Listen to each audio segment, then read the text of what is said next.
DK. Go, Cat. Presented by Bones Brothers Media. I'll tell you something you don't do every day, and that's attend a fifth grade graduation, which is what I did this morning. And look, I'm all about celebrating achievements. You guys know that. I'm a positive guy, but say it out loud, for crying out loud. A fifth grade graduation. I remember what I got for my fifth grade graduation. My grandfather cornered me in the kitchen, handed me a carton of cigarettes, said, "Welcome to the jungle." Smoke if you got them. It is the Bones Brothers Golf Show. My name is Edge. Welcome into the program. Joining us as always, TW Man from Florida. Bones DK Golf from what it looks like the storage room at Accushore Stadium. Is that where you're at right now, Bones DK? That is correct. That is correct. Start by giving a big shout out to Wolf Goat, who's a friend of the podcast. Took down another 5-digit score this past weekend at the CJ Byron Nelson. $50,000. Is that right, Bones DK? I don't know if it came out to 50,000, but he got a seat in the Fantasy Golf World Championship, and that's worth $25,000 right there. He also won a ticket for $4,444. That's a satellite. He does an interesting approach with his contest selection and goes for those satellites, and he qualified in all four of them. So congratulations, Wolf Goat, back in the Fantasy Golf World Championship. That is a tough feat to do. Absolutely. Awesome weekend for Wolf Goat. We did cash, but a rather pedestrian weekend. The core four wasn't terrible, but we only got 3 guys through. We had Siwoo, of course, who finished runner-up, was run down by Wyndham Clark there at the end in a fantastic 60 that Wyndham shot. Spieth went tied for 19th. Blades Brown was a good call, tie for 14th, Bones DK. We did miss on Kevin Roy. He did not make the cut. In fact, Kevin Roy was out of that tournament. He was 4 over, I think, through 5 holes. He did not do us well. The Rogue Warrior, Springer got cut just by a shot. He was hanging in there, wild man. And then Eckroat went tie for 40th. Eckroat's back in the field this week. Our prop drop was terrible. Austin Springer, 175 to 1 outright, did not make the cut. And then our core 4 top 10, or all of our guys to make the top 10, also missed. So again, rather pedestrian week, but not a terrible week. Wild man, it was an absolute birdie fest out there this past weekend. Anything surprise you? No, not really anything surprising. I mean, guys like Wyndham Clark in soft fields, it's not surprising in hindsight when you see him put something together like a 60 on Sunday to win it. I did want to mention, though, I know another fifth grader who's had a nice graduation party. That's Billy Madison. Billy, sweet Billy boy. That's right. That was a rager. That wasn't quite a fifth grade party, I don't think. Bones DK, it was a birdie fest. Anything surprise you about the CJ this past weekend? Kevin Roy really surprised me only because Wednesday night I looked it up and he was the number 1 in first round scoring, Kevin Roy. So I was super excited to fire him up. I actually put in some showdown lineups at late night, and I was like, oh man, he's the core 4. Let's go. Absolutely horrible round 1, dead last, ruined a lot of my bets early. So hey, what can you say? I don't know how many guys were in the tournament, but I know at one point he was tied for 121st, which is never what you like to see when you got a guy in the core 4. The PGA remains in Texas this week. We're at the Colonial Country Club, this Charles Schwab. This is a shorter course, wild man. It's only playing about 7,300 yards. It's a par 70. So are we expecting low scores again this weekend? What do you think? Well, I'll say this, like every time I think the scoring is going to be modest, it just always seems to be somebody gets to 21, 22 under in today's PGA Tour. But this course history has not produced that. So you're looking at like 14, 12, 10, 9, 16 on a high end. So no, I'd expect the scoring to be a little bit more modest. It is a par 70. So there's a fewer par 5s where guys can score big numbers or low numbers. And you got tree-lined fairways here. So there's going to be a lot of less than driver out here, kind of shot shaping. I did read a quote from one of the old timers who said, if you're hitting the ball straight here, you're going to get yourself into too much trouble. So there is going to be some shot shaping off the tee. So we're maybe leaning a little bit towards the guys with the better driving accuracy this week. I was just about ready to say that, Bones DK. Because of those tree-lined fairways, you're going to want guys that are accurate. So is that what kind of build we're going for this week? Yeah, we're going for accurate drivers and just guys that can play golf. I'm done playing bad golfers. So the core four is going to be guys that make the cut. And we're going to go 4 for 4 this week. Let's go. Let's start it off. Who are you starting with the core four at the Colonial Country Club this week? Well, it's nice to not see Scotty in there, right? I mean, not a guy at $14,800. So it's pretty rare for me to do this, but I'm going to go with the top price guy to start it off, and that's Ludwig Oberg, however you say it, however you want to say it. There's not much that you can deny about this guy. And if you look at the level of playing field this week, I mean, the second price guy is Russell Henley. Then you got Bobby Mack. JT is definitely interesting.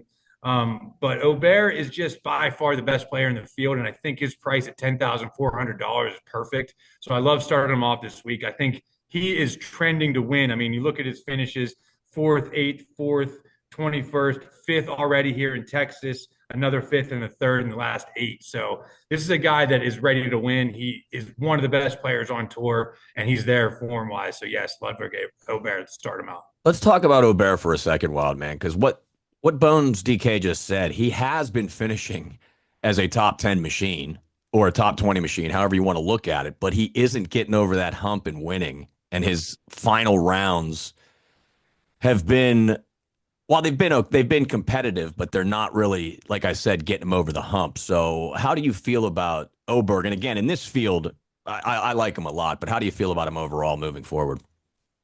Yeah, I like him a lot. I mean, he's still a really young guy. I think he just turned 24, so he's got a ton of golf ahead of him.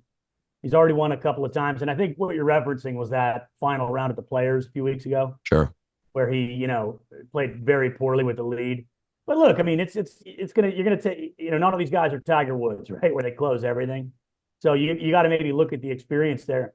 And look, it's been quiet. I mean, as Bones DK just said, I think he's coming in off 4 consecutive top 8s with 2 top 4s. And so there's a really good chance this week looks a lot like last week, where you have those, top couple of higher ranked players just like out in front the whole way. Scotty Scheffler, Siwoo Kim, Wyndham Clark, Spieth, Koepka, those guys last week that were all like right there. I think you might find it this week again. I mean, you only have 15 of the top 50 in the world in this event. And Oberg's not even in the top 10 anymore. I think he's 11th or 12th. So he's should play very well. In fact, that's a tease to the prop drop as well. Oberg is our first guy in the core four. He is the highest priced golfer this week at 10,500. Bones DK, who's second in the core four? So we're going to drop down to the 8K range, and I'm going to jump on the bandwagon here with this guy, this kid. He's a great golfer. He's made 4 out of 5 of his last cuts. Only missed cut was the PGA Championship. He's a local here with a 5th and 16th here in his last 2 appearances. Pearson Cootie, $8,600. I mean, besides him just having great history, he's a guy that I'm waiting to break out. This is going to be the type of course he does it. There is risk in taking a guy that's a local, get more pressure with your friends and family there. But I think this guy's proven in the past that he thrives in these situations. I think this is a perfect kind of tournament for him to finally have his breakout win, especially with a good course history here. I'm going to back him at $8,600. I like what I've seen out of him. I'll tell you what, the history of the Bones DK Golf Cast, though, and we've had success with it, we like the local guys. So Cootie is not a terrible pick here. Who's third on the core four, Bones DK? We're going to go right below Cootie at $8,500, Rio Hisatsune. Absolutely love this guy. I've been backing him for a while. And what I just found out or just realized, he's made 14 straight made cuts. All right. So if this happens to be the one time he's finally on the core four and decides to miss a cut, I'll be shocked. He's 8th in greens and regulation, 21st in scoring average. He had a 6th here last year. And in that 14 straight made cuts this year, he has an 8th in Texas already. This is another guy I've been waiting to break out. And if Pearson Cootie doesn't win it, I'm expecting the Rio to make it run. What do you think about that, Bones, or Wild Man? Yeah, I like both those takes. In fact, Cootie was a guy that I listed early on in the season as contenders to have a breakout win this year. We've already hit Chris Rayton. We hit Jacob Bridgman early in the season. We were early on Goddard. So Cootie's in that camp as well. And yeah, what better place? I believe he's a University of Austin, Texas graduate. So what better a place to break through? Did Cootie's? I'm sorry, go ahead.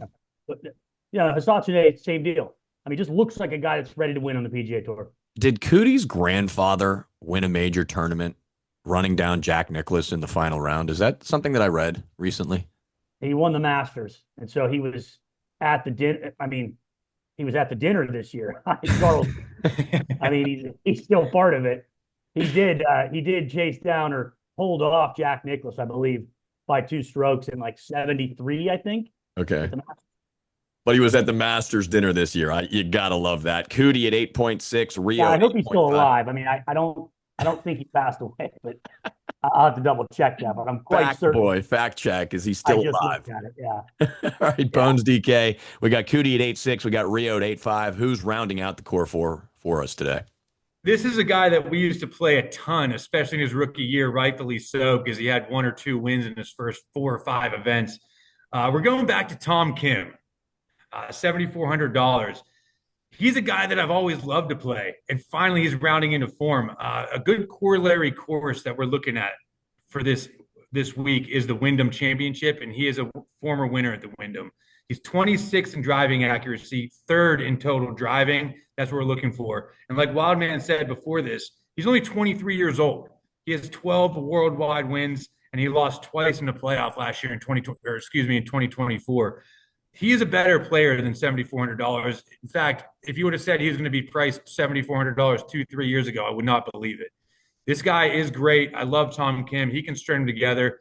And I think just with his price, that's an easy click to be honest with you this week. All right, so the core four is Oberg at 10.5, Cootie at 8.6, Histonante at 8.5, and Tom Kim at 7.4. So what can you add, Wild Man, with our Rogue Warrior this week? Charles Cootie, still alive, Okay. 1971 Masters champion. Chuck Cootie. In fact, All I right. had to type in Okay. was all I had to type in was CHA, and it came up. It says Charles Cootie Wikipedia visited 3 weeks ago. So I was looking into him.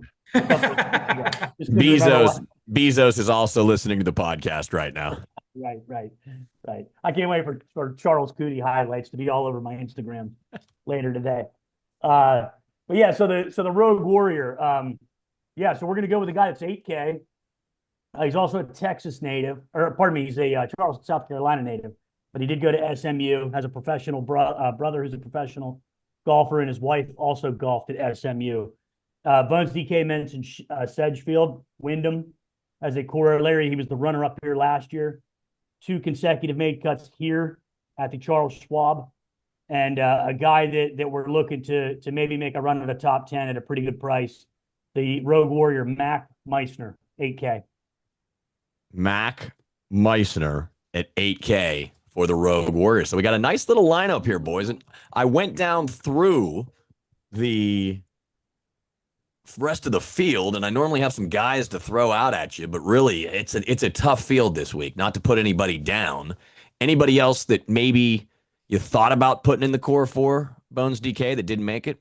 Well, there's one guy who is one of my favorite golfers on tour, and I was all in on him beginning of the year, and he just hasn't really been coming through, but he's slowly rounding into form, is Ben Griffin. I know he's a little more expensive, but he's definitely a shout out to the core four if you don't feel comfortable with Aubert or Cootie. If you look at the Wyndham, which is our corollary course, he has a 5th and an 11th at Wyndham, and he's won this tournament. He's the defending champion, Ben Griffin. So I think there's a lot into that Wyndham corollary. If you guys want to go back and look at some history there, if you're torn between 1 or 2 guys, go to the Wyndham and see those corollary courses and finishes there. So Ben Griffin, he scares the hell out of me this week, to be honest with you, and I hate not playing him because I love playing Ben Griffin. He's a solid golfer, and he can win. Anybody that you would have liked to seen in the core four, Wild Man, that Bones DK didn't put in there? Yeah, I mean, the guy that I'm going to bring up, and by the way, breaking news, Bud Cauley, who top 5 here last year, just withdrew momentarily ago. Okay. So Bud Cauley is out. The guy I want to bring up is Brian Harmon. You know, we talked about less than driver. He's the first guy I think of when it comes to that. And look, he hasn't been having a great year, but he's still a top 55 player in the world.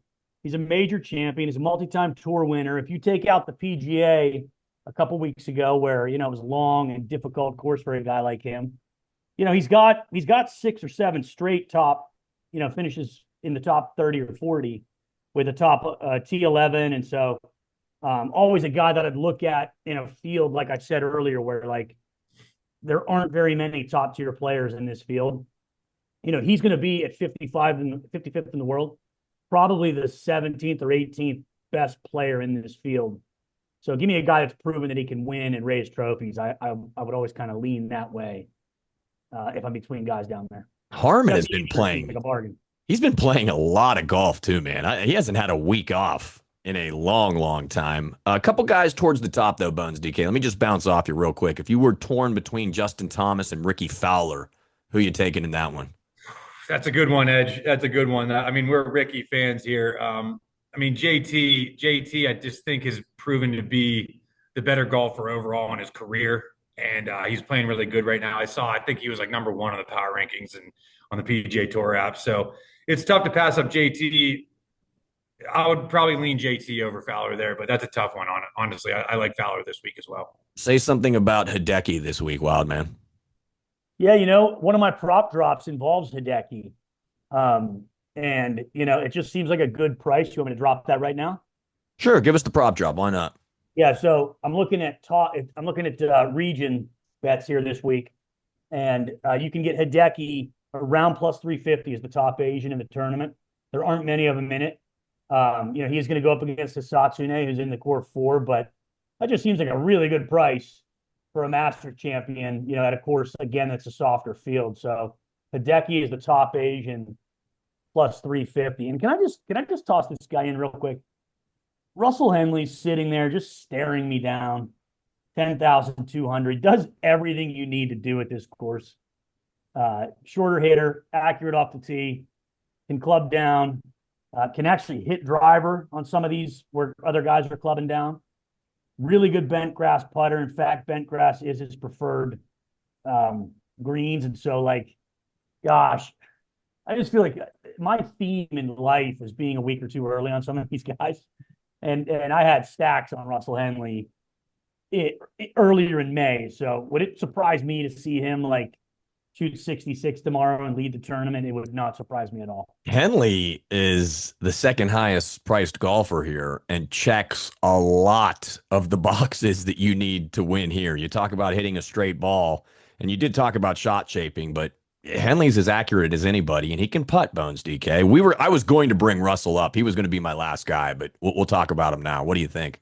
I would go Henley over JT. I would go Henley over JT, even in the form. I mean, I don't know what Russell's doing the last few weeks. I mean, he's coming off a cut, a 49th to 25th. Missed the cut at the Valero Texas Open again this year already. So it's a risky pick, in my opinion, even though he can pop at any time.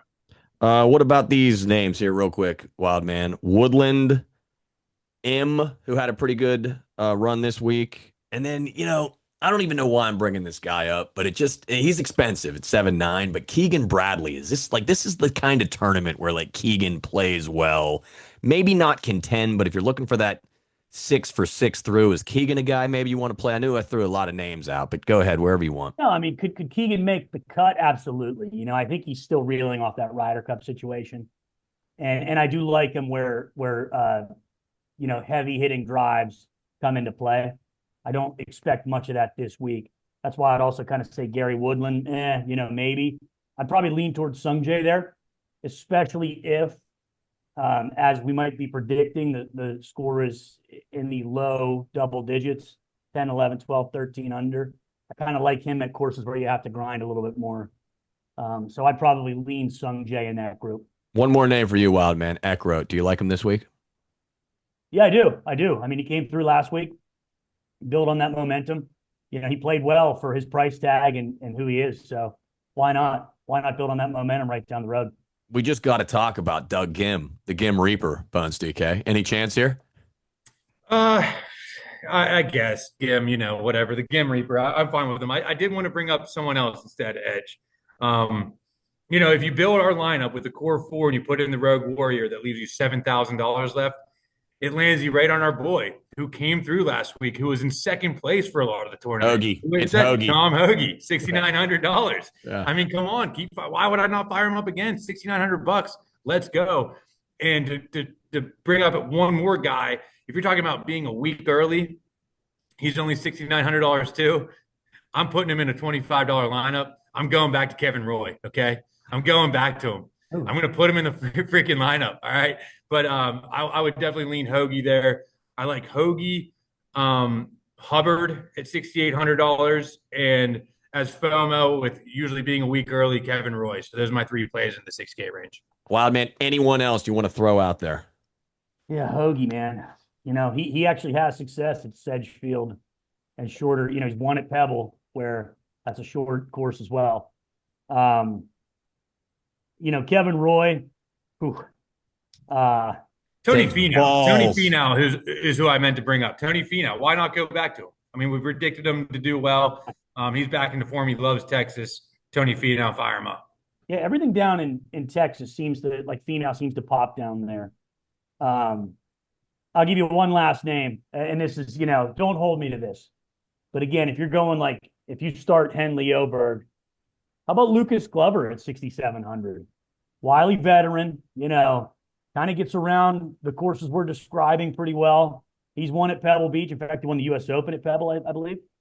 Was that Pebble? I can't remember, but yeah, Lucas Glover. I could be wrong about Glover. I think he's a Texas guy, though, too. And again, we like those local guys. I could be wrong about that, though. We'll have to have Stat Boy check that one for us here in a minute. Before we sign off, I got a couple shout outs. First and foremost, you guys ever heard of Dr. Locks? Of course. Yeah.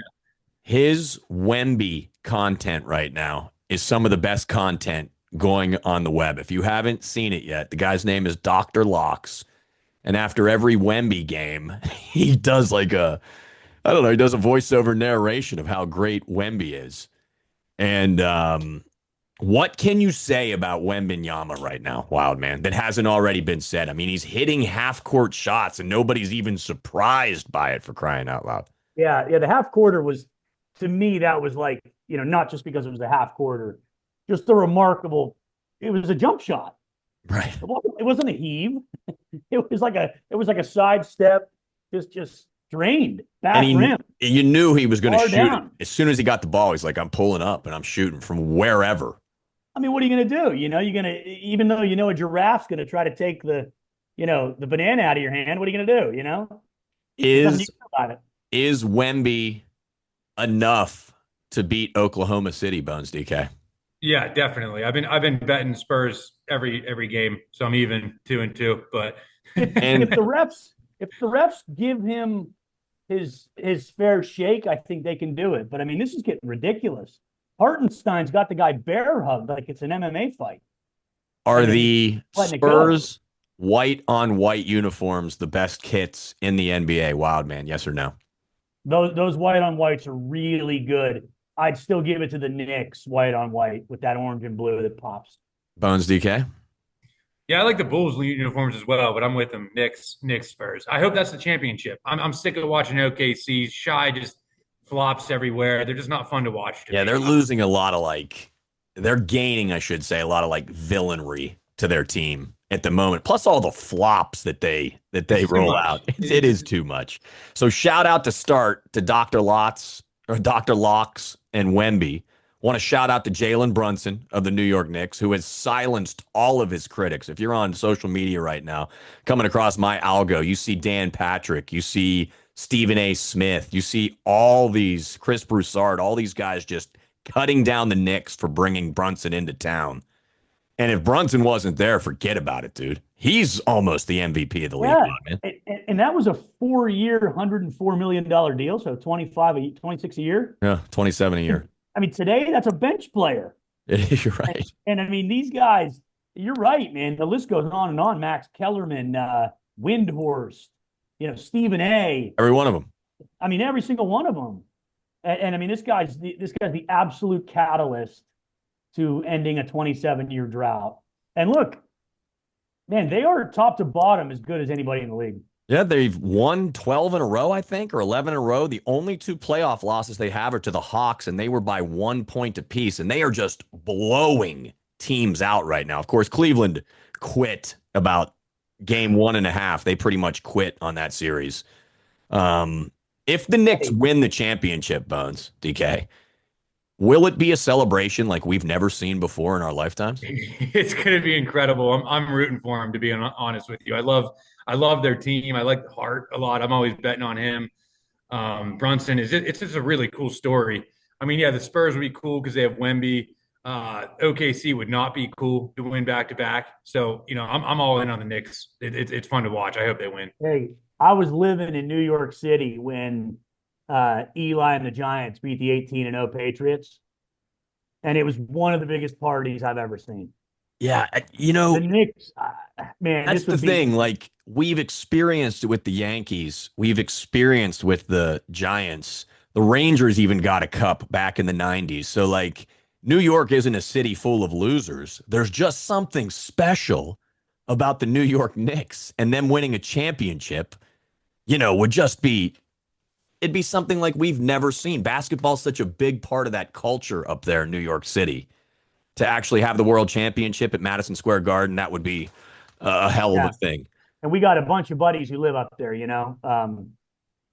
and Well, they're all Croner. Nets fans, so I don't know what you want me to No, say about that. no, a text just came through and they said, Ed said his kids are so diehard Knicks right now that one of his sons asked him to buy him a Landry Shamet jersey last night. He's sweet. I mean, he's been draining threes. He's He Yeah. has. He's been fabulous. That whole team. I mean, nobody heard of that guy until, a week ago. Yeah, they're just playing very, very well Big right now. fever. The chemistry is there for that team. Shout down to James Harden. How's this guy still a superstar, considered a superstar in the league, Bones DK? His defense during the series, and really just all in all, his overall play, picking up his dribble at half court, like just half-assing it up there. How does Harden justify getting a contract next year, Bones DK? It's going to be tough. It's going to be tough for him.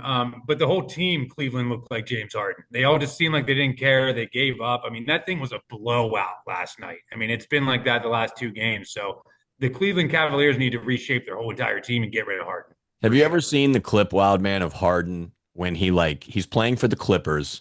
I think he dishes into he's like driving into the paint, dishes into the corner, and Paul George takes a 3-point shot, and Harden goes out and throws his hand up, like gets a hand in his face. Have you seen that? His own teammate? I have seen that. I mean, that just goes to show you he was probably, ripping Hennessy before the game or something, like. Well, I these don't guys know that are- he's. I don't want to put him under that lens, but let's just say he's not as focused as he certainly could Well, be. I'm not saying that being opinionated. I mean, there were multiple reports coming out that the guy was in strip clubs every week during the season. He'd gained weight, and all that stuff. So, I mean, yeah, he's a guy. Look, he can still help a team in the regular season because he can score. But when you get down to playoff basketball and you got to D up, I mean, it's – and by the way, he had the audacity last night. I don't know if you guys saw this. They lost by 37 to get swept. And he's at the podium saying, I still think we were the better team. Yeah, I saw that. What do you say, though, when somebody asks you that question? I mean, he did right before that, just to add context, he said they dominated us 4-0 in that series. Yeah. He did say that. So we'll finish up. By the way, Harden's probably made more money active players in the league. He's probably made more money than just about anybody in the league right now. Also, he's got to be in the top 10. We'll finish with some golf. Bryson DeChambeau thinking about giving up pro golf for content creation on YouTube. I can't believe this is even like a topic of discussion, but Bones, we need him on the PGA Tour, right? He keeps saying you got to put your egos aside and you got to bury your egos. Well, I think he needs to look in the mirror because he's the guy that actually needs to swallow a little bit of pride, a little bit of egg on his face, and come back, not crawling back necessarily, but coming back and being like, yeah, it wasn't the best move.